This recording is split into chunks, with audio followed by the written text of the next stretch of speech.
ವೀಕ್ಷಕರೇ, ಸುದ್ದಿ ಬುಲೆಟಿನ್ಗೆ ಸ್ವಾಗತ. ನಾನು ಪೂಜಶ್ರೀ.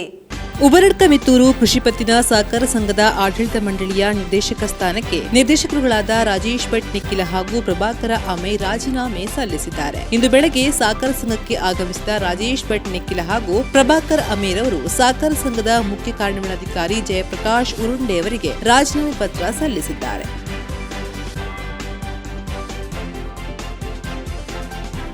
ಮರಾಠಿ ಮಹಿಳಾ ವೇದಿಕೆ ಮತ್ತು ಮರಾಠಿ ಯುವ ವೇದಿಕೆಯ ಆಶ್ರಯದಲ್ಲಿ ಗಿರಿದರ್ಶಿನಿ ಮರಾಠಿ ಸಭಾಭವನದಲ್ಲಿ ಶ್ರೀ ಮಹಾಮಾಯಿ ದೇವಿಯ ಗೋಂದೋಳು ಪೂಜೆ ವಿಜೃಂಭಣೆಯಿಂದ ನಡೆಯಿತು. ಕಾರ್ಯಕ್ರಮದ ಅಂಗವಾಗಿ ನಿನ್ನೆ ಬೆಳಗ್ಗೆ 11 ಗಂಟೆಗೆ ಪೂಜಾರಿಗಳ ಆಗಮನ, ಮಧ್ಯಾಹ್ನ ದೀಪಾರಾಧನೆ, ಸಾಮೂಹಿಕ ಪ್ರಾರ್ಥನೆ, ಸಂಜೆ ಭೈರವ ಸೇವೆ, ರಾತ್ರಿ ಗದ್ದುಗೆ ಏರಿಸಿ ಭಜನಾ ಸೇವೆ ನಡೆಯಿತು. ಲಾಗೇರ ಕುಣಿತ, ರಾತ್ರಿ ದೇವಿ ದರ್ಶನ, ಮಹಾಮಂಗಳಾರತಿ, ಪ್ರಸಾದ ವಿತರಣೆ, ಅನ್ನ ಸಂತರ್ಪಣೆ ನಡೆಯಿತು. ಭಜನಾ ಸೇವೆಯಲ್ಲಿ ಶ್ರೀ ಮಹಾಮಾಯಿ ಭಜನಾ ಮಂಡಳಿ ಮಾಣಿಮರ್ದು, ಶ್ರೀ ಚಾಮುಂಡೇಶ್ವರಿ ಭಜನಾ ಮಂಡಳಿ ಕೊರತ್ತೋಡಿ, ಶ್ರೀ ವನದುರ್ಗ ಭಜನಾ ತಂಡ ದೊಡ್ಡೇರಿ, ಮರಾಠಿ ಮಹಿಳಾ ವೇದಿಕೆ ಭಜನಾ ತಂಡ ಸುಳ್ಯ ಭಾಗವಹಿಸಿದ್ರು. ಸಮಾಜದ ಶ್ರೇಯೋಭಿವೃದ್ಧಿಗೆ ನಡೆಯುವ ಗೋಂದೋಳು ಪೂಜೆಯಲ್ಲಿ ಸಮಾಜ ಬಾಂಧವರು ಹೆಚ್ಚಿನ ಸಂಖ್ಯೆಯಲ್ಲಿ ಭಾಗವಹಿಸಿದ್ರು.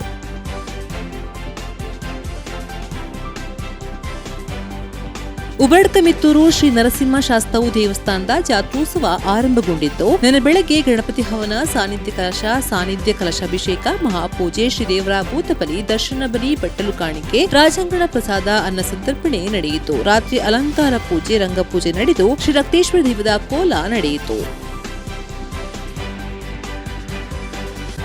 850 ಕರಿಕಳ ನಿಡ್ವಾಳ ಶ್ರೀ ಮಹಾವಿಷ್ಣು ದೇವಸ್ಥಾನದ ಪುನರ್ ನಿರ್ಮಾಣ ಕೆಲಸ ಕಾರ್ಯಗಳು ಭರದಿಂದ ನಡೆಯುತ್ತಿದ್ದು, ಏಪ್ರಿಲ್ 24ರಿಂದ ಮೇ 3 ತನಕ ವಿಜೃಂಭಣೆಯಿಂದ ಪುನರ್ ನಿರ್ಮಾಣ, ಪುನರ್ ಪ್ರತಿಷ್ಠೆ, ಅಷ್ಟಬಂಧ ಬ್ರಹ್ಮಕಲಶೋತ್ಸವ ನಡೆಯಲಿದೆ. ಇದರ ಆಮಂತ್ರಣ ಪತ್ರಿಕೆ ಬಿಡುಗಡೆ ಕಾರ್ಯಕ್ರಮ ದೇವಾಲಯದಲ್ಲಿ ನಡೆಯಿತು. ಕೇಂದ್ರದ ತಂತ್ರಿಗಳಾದ ಬ್ರಹ್ಮಶ್ರೀ ಕೆಮ್ಮೆಂಜೆ ನಾಗೇಶ್ ತಂತ್ರಿಗಳ ನೇತೃತ್ವದಲ್ಲಿ ಪ್ರಾರ್ಥನೆ ನಡೆದು ದೀಪ ಪ್ರಜ್ವಲನೆ ನಡೆಯಿತು. ಬಳಿಕ ಬ್ರಹ್ಮಕಲಶೋತ್ಸವ ಸಮಿತಿಯ ಗೌರವ ಸಲಹೆಗಾರರಾದ ಆನಂದಗೌಡ ಕಂಬಳ ಮೊದಲಾದವರು ದೀಪ ಪ್ರಜ್ವಲನೆ ಮಾಡಿದ್ರು. ಪುನರ್ ನಿರ್ಮಾಣ ಸಮಿತಿಯ ಗೌರವ ಸಲಹೆಗಾರ ಡಾಕ್ಟರ್ ರವಿ ಕಕೆಪದವು ಆಮಂತ್ರಣ ಪತ್ರಿಕೆ ಬಿಡುಗಡೆ ಮಾಡಿದ್ರು.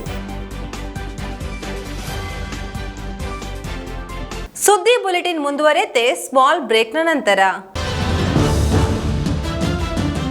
ನಮಸ್ತೆ ವೀಕ್ಷಕರೇ, ಸುದ್ದಿ ನ್ಯೂಸ್ ಬುಲೆಟಿನ್ಗೆ ಸ್ವಾಗತ. ನಾನು ರೇಖಾ ಸುಭಾಷ್.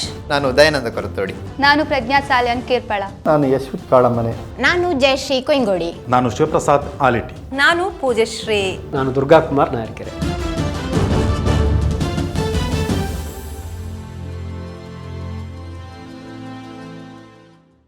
ಬ್ರೇಕ್ನ ನಂತರ ಸುದ್ದಿ ಬುಲೆಟಿನ್ಗೆ ಮತ್ತೆ ಸ್ವಾಗತ.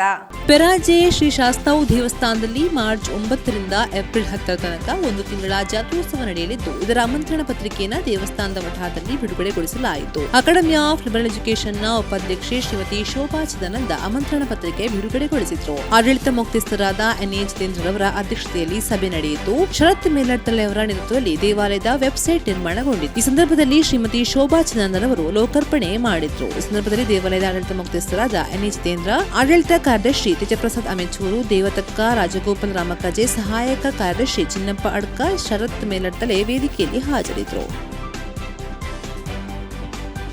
ಸುಳಿದ ಜೀವನದಿಯಾದ ಪಯಸ್ವಿ ನದಿಗೆ ಬ್ರಾಜಿಯಲ್ಲಿ ಯಾರೋ ಕೆಲವರು ಪ್ರಾಣಿ ತ್ಯಾಜ್ಯವನ್ನ ಬಿಸಾಡಿರುವ ಘಟನೆ ವರದಿಯಾಗಿದೆ. ನದಿಯಲ್ಲಿ ಬಂಡೆಕಲ್ಲಿಗೆ ಸಿಕ್ಕಿ ಹಾಕಿಕೊಂಡಂತೆ ಪ್ರಾಣಿ ತ್ಯಾಜ್ಯ ಕಾಣ್ತಾ ಇದ್ದು, ಕೊಳೆತು ದುರ್ವಾಸನೆ ಬರುತ್ತಿರುವುದಾಗಿ ಸ್ಥಳೀಯರು ಹೇಳ್ತಾ ಇದ್ದಾರೆ. ಈ ತ್ಯಾಜ್ಯ ಮೇಲಿನಿಂದ ನೀರಿನಲ್ಲಿ ತೇಲಿಕೊಂಡು ಬಂತೆ ಅಥವಾ ಯಾರಾದ್ರೂ ಬ್ರಾಜಿ ಸೇತುವೆಯಿಂದ ಯಾರಾದ್ರೂ ಬಿಸಾಡಿರಬಹುದು ಎಂದು ತಿಳಿದು ಬಂದಿಲ್ಲ. ಒಟ್ಟಿನಲ್ಲಿ ಜನರು ಕುಡಿಯಲು ಬಳಸುವ ನದಿ ನೀರಿಗೆ ತ್ಯಾಜ್ಯ ಸುರಿದ ಜನರ ಮನಸ್ಥಿತಿಯ ಬಗ್ಗೆ ಆಕ್ರೋಶ ವ್ಯಕ್ತವಾಗಿದೆ.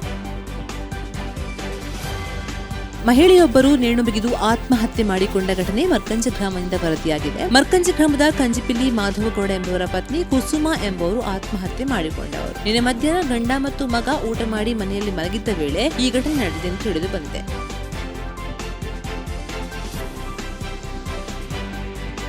ಐವತ್ತೊಕ್ಲು ಗ್ರಾಮದ ನಾಟಿ ವೈದ್ಯರಾದ ತೋಟ ವೆಂಕಟರಮಣಗೌಡರು ಅಲ್ಪಕಾಲದ ಅಸೌಖ್ಯದಿಂದ ನಿನ್ನೆ ರಾತ್ರಿ ಸ್ವಗೃಹದಲ್ಲಿ ನಿಧನರಾದರು. ಅವರು ಬೆಂಕಿ ತಾಗಿರುವ ಗಾಯಕ್ಕೆ ಔಷಧಿ ನೀಡುತ್ತಾ ಇದ್ದು, ಅವರಿಗೆ 91 ವರ್ಷ ವಯಸ್ಸಾಗಿತ್ತು. ಇದು ಈ ಹೊತ್ತಿನ ಸುದ್ದಿ ಬುಲೆಟಿನ್. ನಿರಂತರ ಸುದ್ದಿಗಳಿಗಾಗಿ ನೋಡ್ತಾ ಇರಿ ಸುದ್ದಿ ವೆಬ್ಸೈಟ್.